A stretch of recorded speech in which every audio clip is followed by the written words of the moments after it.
스데반은 모세의 성막을 가리켜 증거가 있는 장막, 증거의 장막이라는 표현을 썼습니다. 그냥 성막이라고 해도 됩니다.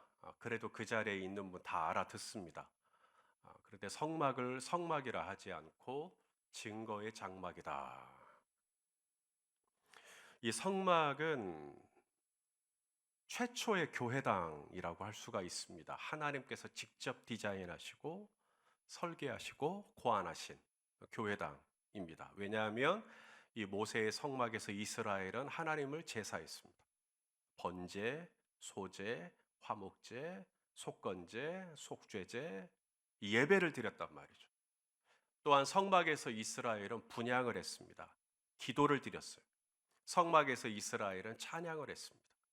그러니 이 성막은 교회당인 거죠.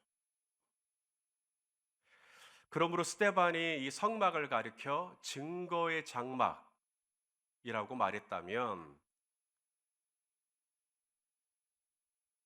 이는 곧 이 땅의 교회가 어떤 교회가 되어야 하는지, 다시 말해 하나님을 증거하는 교회가 되어야 함을 말씀하고 있다고 볼 수가 있습니다. 무엇을 증거하는 교회인가? 바로 하나님이 살아계시다는 증거, 하나님이 함께 하신다는 증거. 그냥 말로만 존재하는 하나님이 아니라 정말로 살아계신 하나님이 살아계신 증거예요. 모세가 성막을 짓기 전에도 낮에는 구름 기둥, 밤에는 불 기둥으로 이스라엘과 함께 하셨죠. 하지만 성막을 짓고 난 후에 달라진 게 있습니다.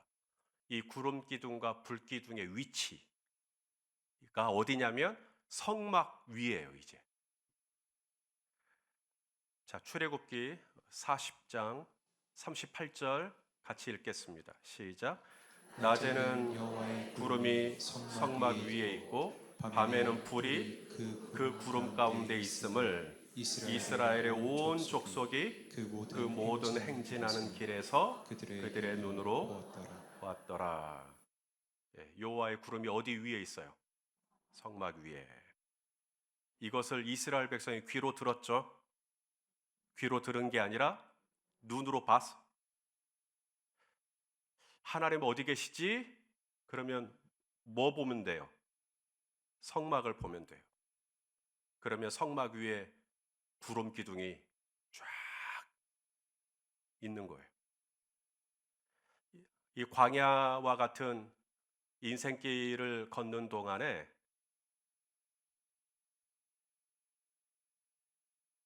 하나님의 존재에 대한 의심이나 회의가 들 때가 있을 수 있어요.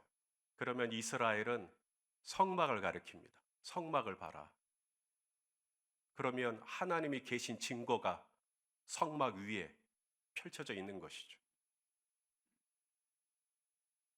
저는 우리 성도님들이 한 주간 이 세상에서 지내는 것이 녹록치 않을 거라고 생각합니다.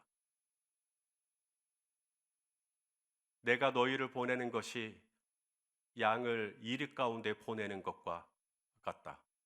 그래서 여러분들이 지난 한 주간 이리하고 싸우고 또 깨지고 또 다치고 뭐 이길 때도 있겠지만 또 넘어질 때도 있고 너덜너덜해진 이 마음으로 정말 하나님 계시나? 정말 하나님 나와 함께 하시나? 정말 하나님이 내 인생을 책임져 주시나? 하나님이 정말 내 인생의 목자가 맞나?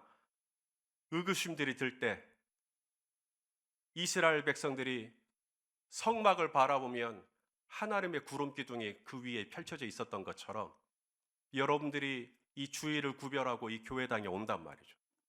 그러면 바로 이곳에서 다시 한번 풍성한 하나님의 임재를 경험하고 하나님이 나를 얼마나 사랑하시는지를 또 느끼고 하나님이 이곳에 충만하게 거하시는 것을 찬양하는 가운데 또 기도하는 가운데 또 말씀을 듣는 가운데 그래서 다시 한번 이 교회에 올 때마다 하나님의 살아계신 증거가 내 안에 확신이 되어지고 내 안에 고백이 되어지고 그래서 다시 한번 힘을 얻고 세상을 향하여 담대하게 나아갈 그런 마음을 얻게 되는 그런 교회가 될 수 있기를 소망합니다. 그게 바로 증거가 있는 교회예요.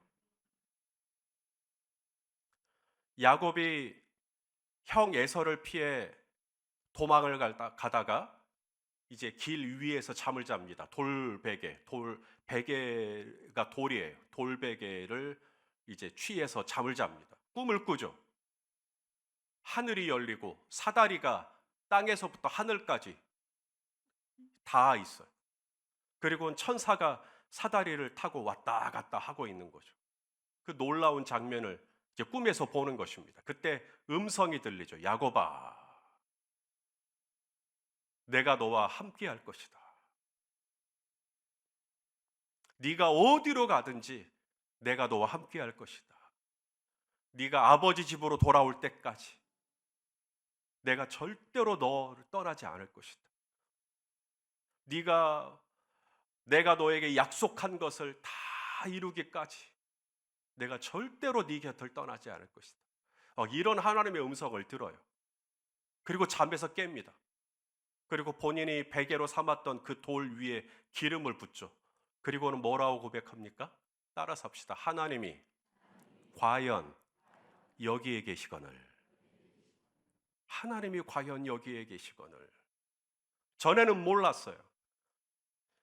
야곱은 이날 전에도 하나님을 알고는 있었어요.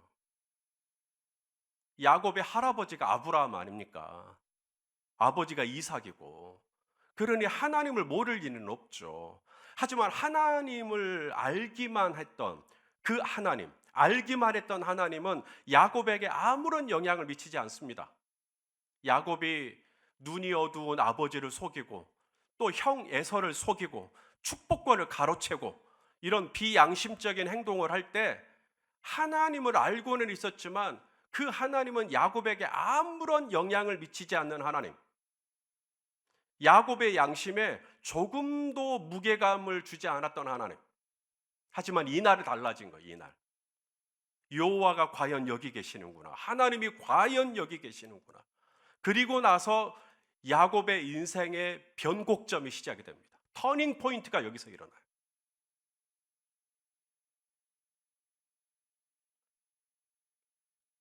저는 우리 성도님들이 한 주간 세상에서 정말 하나님 뜻대로 살아보려고 애를 쓰고 몸부림을 치고 근데 그게 또 잘 안 되고 그래서 일이 지치고 또 저것 때문에 지치고 그런 마음으로 여기 왔을 때 여기서 예배하고 찬양하고 기도하고 할 때 여러분들의 입에서 야곱과 같은 고백이 나오기를 원하는 것이죠. 과연 여호와가 여기 계시는구나. 정말 하나님이 여기 계시는구나. 하나님이 과연 나를 사랑하시는구나.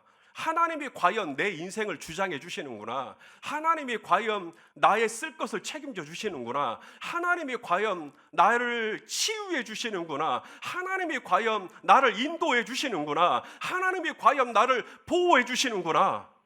이게 이 믿음이 다시 한번 열리는 것이죠.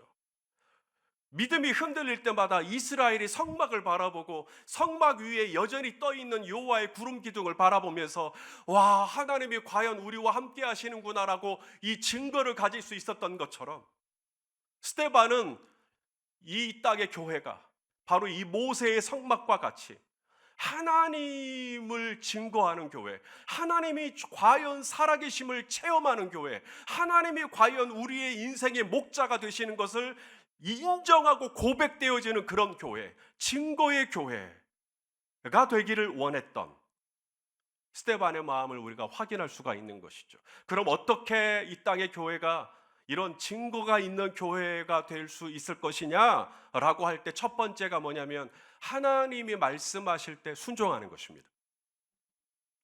성도 여러분, 하나님 말씀 쉬워요, 어려워요? 유빈자매 어려워요. 자, 돌 항아리에 물을 채워라. 어려워요, 쉬워요? 어려워요? 안 어려워요? 만약에 이 돌 항아리에 포도주를 채워라 그러면 하인들은 깝깝해요. 어디서 포도주를 가져다가 포도주를 채워요? 포도주가 다 떨어졌는데. 근데 물을 채워라. 이건 할 수 있을 것 같아요. 또 물을 떠서 연회장에 갖다 줘라. 이건 어떨 것 같아요? 포도주를 연회장에 갖다 주라고 하면 어디서 포도주를 가져다가 연회장에 갖다 줄 거예요? 하지만 물을 떠서 연회장에 갖다 주라. 이건 할 수 있을 것 같잖아요. 할 수 있는 걸 했는데 내가 할 수 없는 포도주로 바꾸는 건 주님이 해주십니다. 여러분, 순종은요 어렵지 않아요. 아니, 제사장들이 원래 언약궤를 매잖아요. 언약궤를 맨 제사장들이 요단강에 먼저 들어가거라. 누구나 할 수 있는 일입니다. 언약궤를 맨 제사장들이 그냥 들어가면 된다니까요. 그랬더니 요단강이 멈춰버립니다. 여리고성을 돌아라, 하루에 한 바퀴씩. 여러분, 그게 뭐 삽 가지고 여리고성을 파버려라 이랬으면 깝깝할 노릇이죠. 하지만 돌아라, 이건 할 수 있잖아요. 하나님께서 우리에게 말씀하시는 건 어렵지 않아요. 그러므로 순종도 어렵지 않아요. 그런데 왜 순종이 어렵고 왜 말씀이 어렵냐? 내가 살아있어요. 내가 그리스도와 함께 십자가에 못 박혀 죽어야 돼요. 거기서 내가 그리스도와 함께 십자가에 못 박혀, 예수님이 십자가에 못 박혀 돌아가셨는데 예수님만 돌아가시고 나는 안 죽어.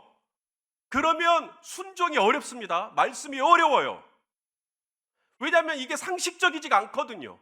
요단강이 그렇게 범람하는데 누가 요단강으로 들어가라고 할 것이며, 여리고성이 이렇게 견고한데 그 성을 뺑뺑 도는 게 무슨 의미가 있을 것이며, 포도주가 떨어진 마당에 물을 떠서 연회장에 갖다 주라는 것이 이성적이지도 않고, 이렇게 따지고 들어가니까 내가 살아있고 내 자아가 살아있고 내가 그리스도와 함께 십자가에 못 박혀 죽어봐야 되거든요.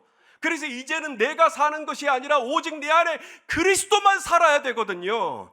이제는 내가 육체 가운데 사는 것은 나를 살아가서 나를 위하여 자기 몸을 버리신 하나님의 아들을 믿는 믿음으로 살아야 되는데, 아직도 믿음으로 살지 않고 내 얄팍한 지식, 내 얄팍한 세상 경험, 내 얄팍한 자격증, 이런 걸 의지해요. 인맥, 물질, 건강, 젊음, 총명, 내가 가지고 있는 게 뭐라고 그걸 아직도 붙들고, 이 성 도는 건 아닐 것 같은데, 이 요단강 들어가는 건 아닐 것 같은데, 이 물을 떠서 열애자 갖다 주는 건 아닐 것 같은데. 여러분, 하나님의 말씀은 절대 어렵지 않아요. 근데 요게 하나님의 말씀을 어렵게 만들어요. 내가 죽어야 돼요. 누구든지 누구든지 나를 따르려거든 자기 십자가를 지고, 아니죠, 그 앞에 하나가 있죠. 자기를 부인하고. 십자가는 자기를 부인할 때, 자기 부인이 뭐예요? 이걸 내려놓는 거예요.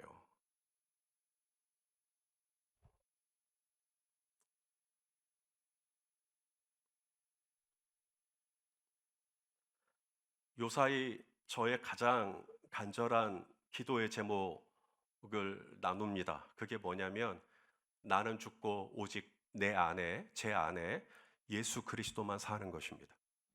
정말 저의 간절한 제목이에요. 이미 십자가에서 나의 정과 욕심이 그리스도와 함께 못 박혀 죽은 걸 내가 알고 있어요.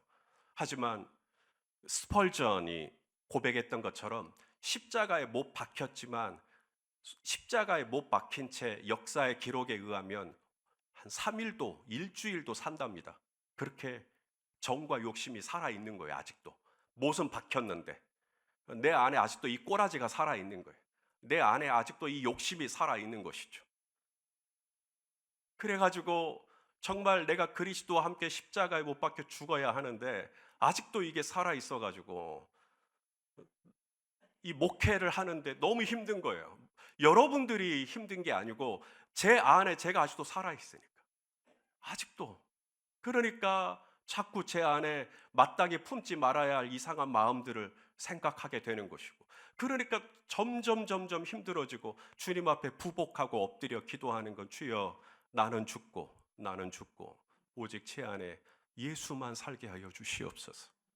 정말 구합니다. 그러면 순종이 어렵지 않아요.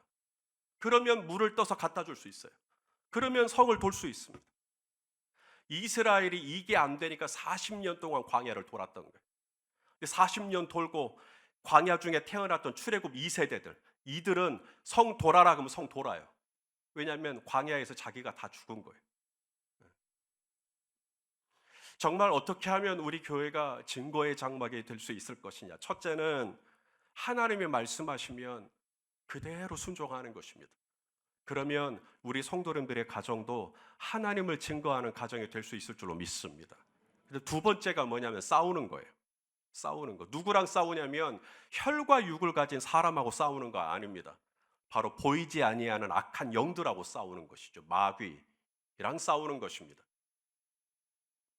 근데 이 땅의 교회가 그렇게 교회가 많은데 하나님을 증거하는 교회, 하나님을 명확하게 보여줄 수 있는 교회가 되지 못한다면 그 이유 중에 하나가 진짜 싸워야 할 대상은 따로 있는데 계속 우리끼리 싸우고 있는 거죠. 그러면 하나님을 증거할 수가 없어요. 그런 교회는 하나님을 보여줄 수가 없습니다. 은혜가 안 되는데요.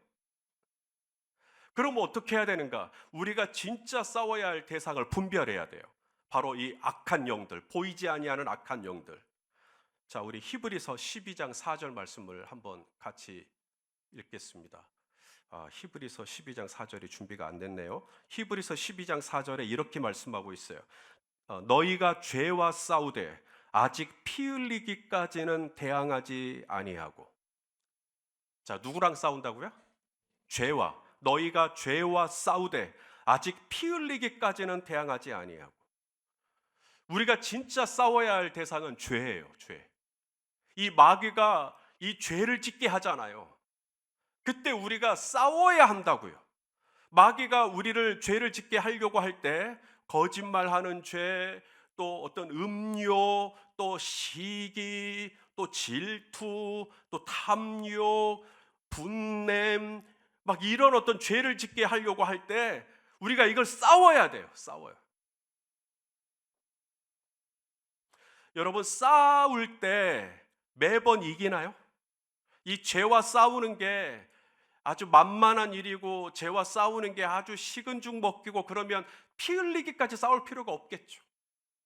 그런데 너희가 죄와 싸우되 피 흘리기까지 싸워라 라는 말은 죄와 싸우다 보면 매번 이기는 게 아니라는 겁니다. 때로는 져요. 꼬꾸라져요. 때로는 실패를 합니다. 때로는 그 때문에 부끄럽죠. 피 흘려요. 계속 두드러 맞으니까 눈도 붓고 입술도 터지고 그냥 피 흘려요. 그러나 여기서 우리가 주목해야 할 것은 절대 포기하지 않는 것입니다. 피 흘리기까지 대항하면서 내가 이것 때문에 내 온 얼굴이 망가지는 한이 있더라도 내가 다시 우뚝 서는 것이죠. 그리고는 또다시 예수 그리스도의 이름으로 싸우는 것입니다. 내가 포기하지만 않는다면, 내가 뒤로 물러가 침륜에 빠지지만 않는다면, 내가 선을 해가다가 낙심하지만 안 된다면, 내가 또 죄에 또 꼬꾸라졌다 할지라도 다시 성령의 갑옷으로 무장하고 예수 그리스도의 이름으로 내가 다시 이 죄와 싸워야지, 마귀와 싸워야지 라고 결단한다면 주님은 약속하셨어요. 음부의 권세가 교회를 이기지 못할 거라고. 우리는 반드시 이기기로 작정된 이 싸움에서 승리의 깃발을 꽂게 될 줄로 믿습니다. 그러므로 증거가 있는 교회가 되려면 싸워야 돼요. 자, 오늘 이제 마지막이에요. 어떻게 하면 우리 교회가 증거가 있는 교회가 될 수 있을 것이냐? 자, 모세가 성막을 만들었어요. 그리고 모세는 이제 죽습니다. 가나안에 못 들어가고 죽어요. 그러자 여호수아가 모세가 만들었던 성막을 가지고 가나안 땅에 들어가게 됩니다. 그리고 가나안 땅에서 이제 성막이 정착이 되는 거죠. 그리고 이 성막이 언제까지 존재하냐면 다윗 때까지. 이 여호수아 때부터 다윗 때까지가 400년이에요. 이 400년 동안 이제 이 성막은 유지가 됩니다. 왜 다윗 때까지만 성막인가? 다윗 이후에 솔로몬부터는 성막이 아니라 성전으로 개념이 바뀝니다. 그러니 성막은 다윗 때까지가 맞는 것이죠. 자, 우리 사무엘하 7장 2절 말씀을 같이 한번 읽겠습니다. 시작. 왕이 선지자 나단에게 이르되 볼지어다 나는 백향목궁에 살거늘 하나님의 궤는 휘장 가운데 있도다. 여기 이 왕이 누구냐면 다윗이에요. 다윗이 왕이 되고 난 다음에 이제 백향목으로 왕궁을 지었지 않습니까? 근데 이 백향목으로 집을 짓고 아 좋다가 아니라 이 하나님의 성막, 모세의 성막을 보는 것이죠. 모세의 성막은 텐트니까, 장막이니까. 나는 백향목궁에 사는데 왜 하나님의 궤는 텐트에 있냐 이거예요. 왜 장막에 있냐. 이게 불편해지기 시작하는 겁니다. 백향목궁이 불편해지는 게 아니라 하나님의 집이 너무 초라하게 보이는 것이죠. 다윗 이전에도 왕이 있죠. 사울 왕. 하지만 사울도 이스라엘을 40년 통치했거든요. 근데 40년 이스라엘을 통치하는 동안 사울은 단 한 번도 텐트에 있는 하나님의 성막을 보면서 마음이 불편함이 없었어요. 그냥 건물에 거미줄이 쳐 있어도 불편함이 없었어요. 아무렇지도 않았단 말이에요. 다윗 주변에는 신실한 하나님의 사람들이 많아요. 요나단도 있고 오늘 이 본문에 나왔던 나단도 얼마나 신실한 하나님의 사람인데요. 그런데 이 선지자라고 하는 분들, 제사장이라고 하는 분들, 이 신실한 하나님의 사람 그 어느 누구도 여호수아 때부터 다윗 때까지 400년 동안 텐트로 존재해 왔던 하나님의 집에 대해서 불편함을 느낀 사람 없어요. 다윗만 400년 만에 다윗이 처음으로 그 마음 갖는 거예요. 하나님의 집이 너무 초라해 보인다는 거예요. 하나님의 집이 텐트로 존재하는 것에 대해서 불편한 마음이 들기 시작했던 최초의 사람 다윗. 사실 하나님도 불편하다고 말한 적이 없어요. 하나님은 모세가 이 성막을 짓죠. 모세가 성막을 지었던 이유는 광야 생활 중이었기 때문에 이동식으로 지어야 돼요. 이제 이 성막을 언제든지 신광야로 갔다, 바람 광야로 갔다, 에돔 광야로 갔다가 이렇게 이 성막에 같이 움직이려면 이동식으로 지어야 합니다. 하지만 이제 가나안 땅에 들어갔잖아, 여호수아 때부터. 그러면 이제 실로라고 하는 곳에 딱 정착이 됐단 말이죠. 그러면 이제 이 성막은 고정식이 되는 것이죠. 그러니 다윗의 마음속에 광야 생활할 때야 이동식을 해야 하니까 이제 텐트로 했지만 여호수아 때부터 지금까지 이제 가만히 그 자리에 계시는데 하나님의 집을 저렇게 텐트에 둬도 되나? 하나님조차도 400년 동안 어느 누구에게 야, 내 집이 너무 초라하지 않냐? 너는 백향목궁에 살고 나는 텐트에 살고 좀 거시기 하지 않아? 하나님 전혀 그런 불편한 마음 내색한 적 없어요. 아니 하나님의 집이 텐트에 있다 하여 하나님이 그렇게 쭈글쭈글하는 뭐 그런 하나님도 아닌 것이고, 여호와의 궤가 7평밖에 되지 않는 지성소에 있다 하여 하나님이 그 정도 사이즈의 하나님인 것도 아니고, 설령 하나님의 집을 우리가 뭐 제우스의 신전처럼 거대하게 웅대하게 지었다 손 치더라도 여러분 그것이 과연 하나님을 담을 수 있는 집이 될 수가 있겠습니까? 자, 우리 말씀을 읽어보죠. 사도행전 7장 49절 50절 말씀을 같이 한번 읽겠습니다. 시작. 주께서 이르시되 하늘은 나의 보좌요 땅은 나의 발등상이니 너희가 나를 위하여 무슨 집을 짓겠으며 나의 안식할 처소가 어디냐? 이 모든 것이 다 내 손으로 지은 것이 아니냐 함과 같으니라. 자, 다윗이 하나님의 집을 짓고 싶었어요. 그 다윗의 마음 안에 있던 이 하나님의 집의 스케일이 어느 정도가 되는지는 모르겠어요. 혹 하나님이 다윗의 아들 솔로몬이 성전을 짓지 않고 다윗에게 성전을 짓도록 했다면 다윗이 솔로몬 성전보다 뭐 100배, 1000배, 10,000배 더 크게 지었을지도 모르겠어요. 설령 그렇다 손 치더라도 그것이 하나님을 다 담을 수는 없다. 하나님은 이 모든 것을 초월하고 계시는, 만유 가운데 계시며 만유를 뛰어넘으시는, 초월하시는 하나님이시기 때문에 이 땅의 어떤 공간도, 이 땅의 어떤 건물도 하나님을 다 담을 수가 없는 만큼 우리 하나님은 위대하신 줄로 믿습니다. 하지만 다윗이 하나님의 집을 짓고자 했던 그 마음을 하나님이 받으셨나요? 안 받으셨나요? 예, 받으셨어요.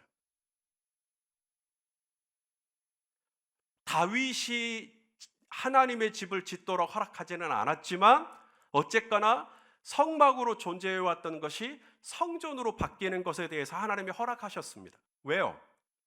다윗의 동기가 뭐예요? 자신의 이름을 내고 자신의 명예를 위해서 하나님의 집을 짓겠다는 게 아니라 누구를 위해서? 하나님을 위해서. 자, 오늘 본문 46절 말씀 같이 한번 읽겠습니다. 시작.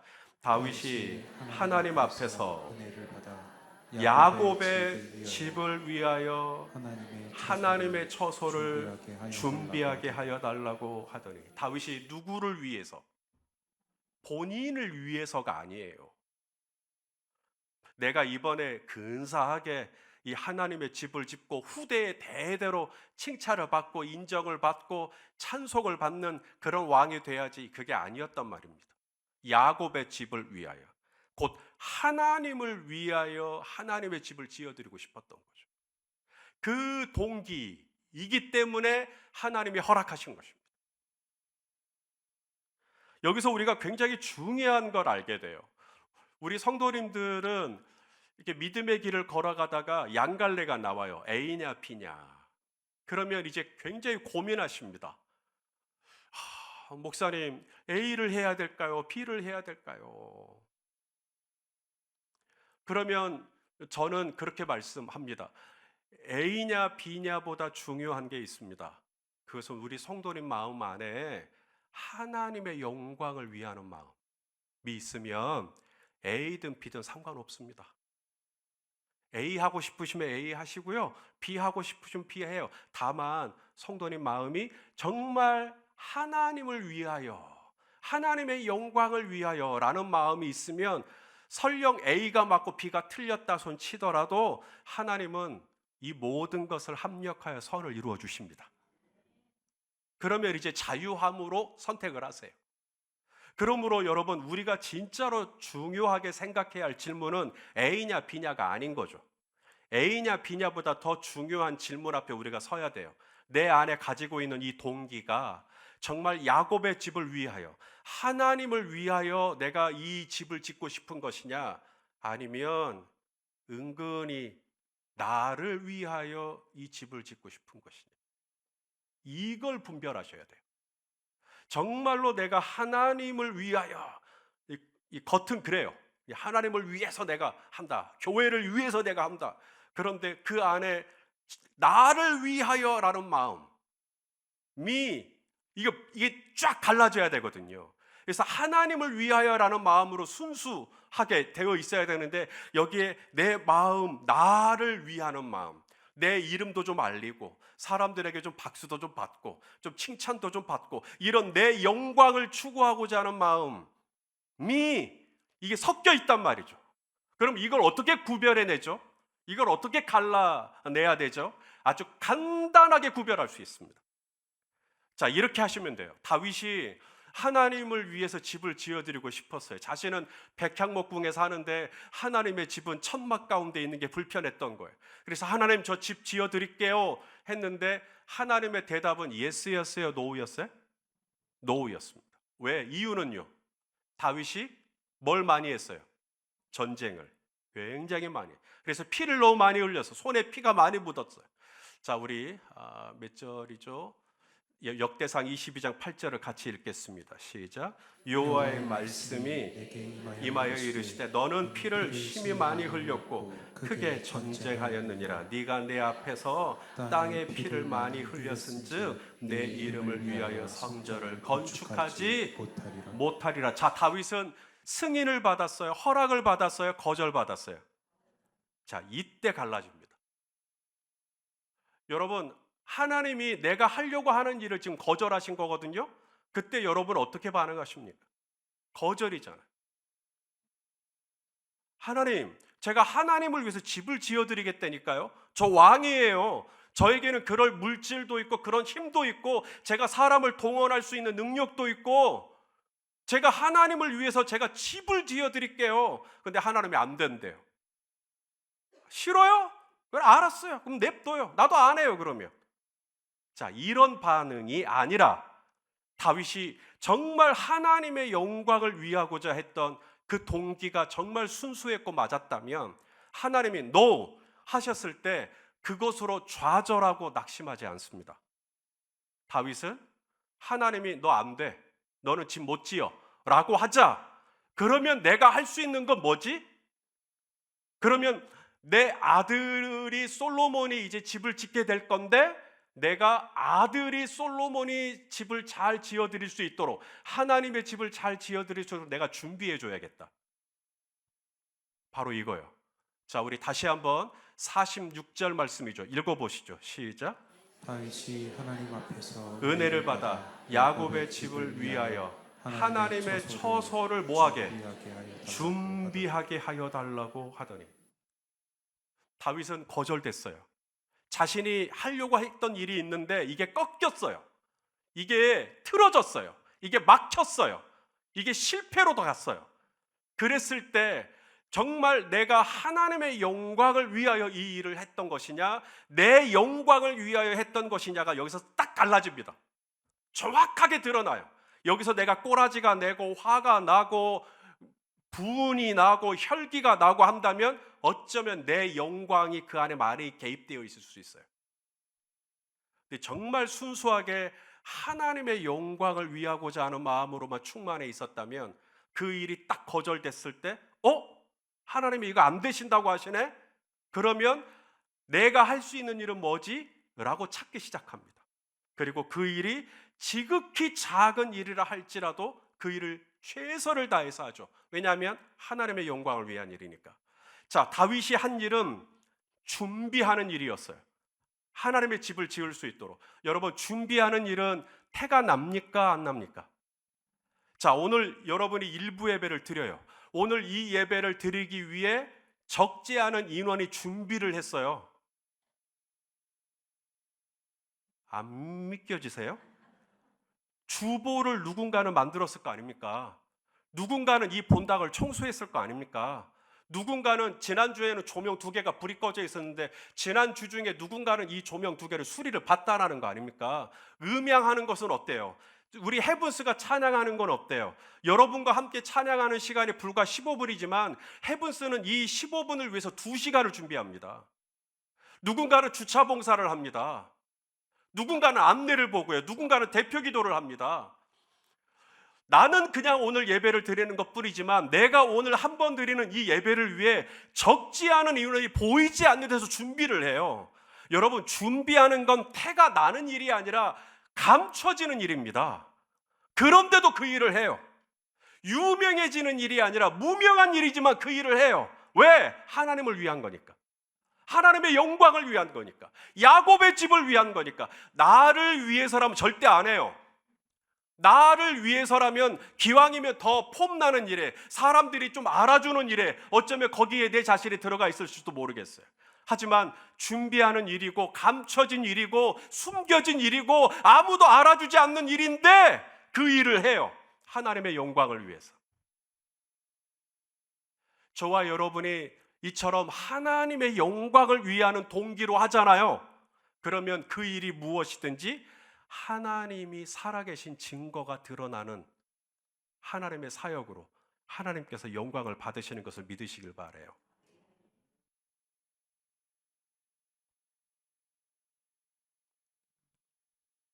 우리가 역사라고 하잖아요. 역사. 하나님의 역사. 히스토리라고 합니다.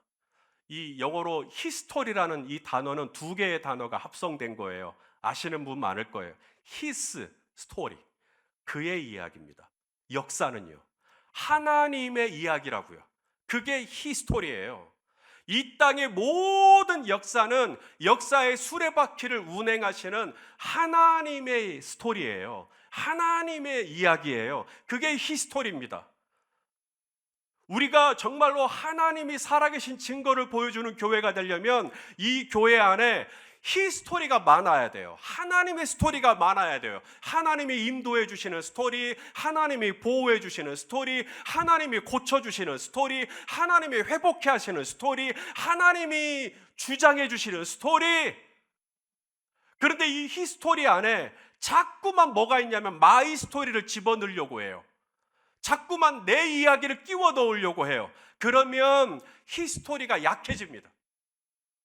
하나님이 증거하시는 것이 옅어질 수밖에 없어요. 마이 스토리는 쇠하여지고 오직 하나님의 스토리만 흥하여지는 은혜가 있기를 원하는 것이죠. 다윗이 바로 그걸 원했던 거예요. 이 히스토리에 마이 스토리를 빼버린 겁니다. 본인은 준비하는 일만 한 거예요. 마이 스토리를 빼버리고 오직 하나님의 영광, 하나님의 스토리만 이 성전 안에 있기를 바랬던 것입니다. 그랬을 때 다윗은 일평생 하나님의 집을 짓지 못했어요. 다윗이 집을 지으려고 했으면 훨씬 더 유능한 그런 엔지니어들을 불러 모아서 더 의리의리하게 할 수도 있었겠죠. 하지만 다윗은 끝까지 조용히 준비하는 일만 합니다. 왜냐하면 마이 스토리가 아니라 히스토리가 돼야 되니까. 하나님이 살아계신 증거가 있는 스토리가 있는 교회가 되려면 마이 스토리는 빼야 되니까. 마이 스토리를 빼고 오직 하나님의 스토리만이 영광을 받으시도록 하기 위하여 나는 기꺼이 준비하는 일에 들어가는 것이죠. 유치부로 들어가서 준비하고, 초등부로 들어가서 준비하고, 소년부에 들어가서 준비하고. 괜찮아요. 누가 알아주지 않아도 괜찮아요. 내가 이렇게 준비했지만 내가 주목하고 내가 오직 이렇게 무명이어도 감사할 수 있는 것은 하나님의 영광을 위하여 저와 여러분의 삶을 드리는 것이 가치가 있기 때문인 줄로 믿습니다. 그러면 증거가 있는 교회가 될 수 있어요. 바로 이 세 가지: 순종, 악한 영과 싸움, 그리고 저와 여러분의 동기. 이 동기가 뭐냐면 하나님의 영광. 정말 내가 하나님의 영광인지 내 영광인지 헛갈린다? 그러면 이 일이 거절됐을 때 내 감정, 이 일이 만약에 틀어졌을 때 내가 어떻게 내 안에서 어떤 감정들이 올라오는가를 살펴보세요. 그리고 아직도 이것이 만약에 틀어진다면 나는 좀 마음이 불편할 것 같아. 그러면 좀 더 기도하셔야 됩니다. 좀 더 하나님 앞에 더 순결해질 수 있도록 기도하실 필요가 있어요. 하나님, 이 일이 틀어져도 저는 괜찮습니다. 하나님께서 오직 영광을 받으시기를 원합니다 라는 마음으로 딱 되어졌을 때 A, B 뭘 선택해도 하나님은 합력하여 하나님이 살아계신 증거를 보여주실 줄로 믿습니다. 이 은혜가 함께 하시기를 주의 이름으로 축원합니다.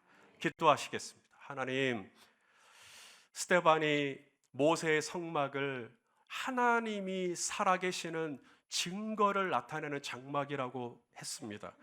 오 하나님, 어떻게 하면 이 시대에 우리 교회가 하나님을 증거하는 교회가 될 수 있을지 3주 동안 말씀을 보았습니다. 오 아버지, 원하오니 이 교회를 우리 하나님 인도하여 주셔서 이 마지막 때에 우리 하나님을 증거하는 교회가 될 수 있도록 인도하여 주시옵소서. 예수님의 이름으로 기도하옵나이다. 아멘.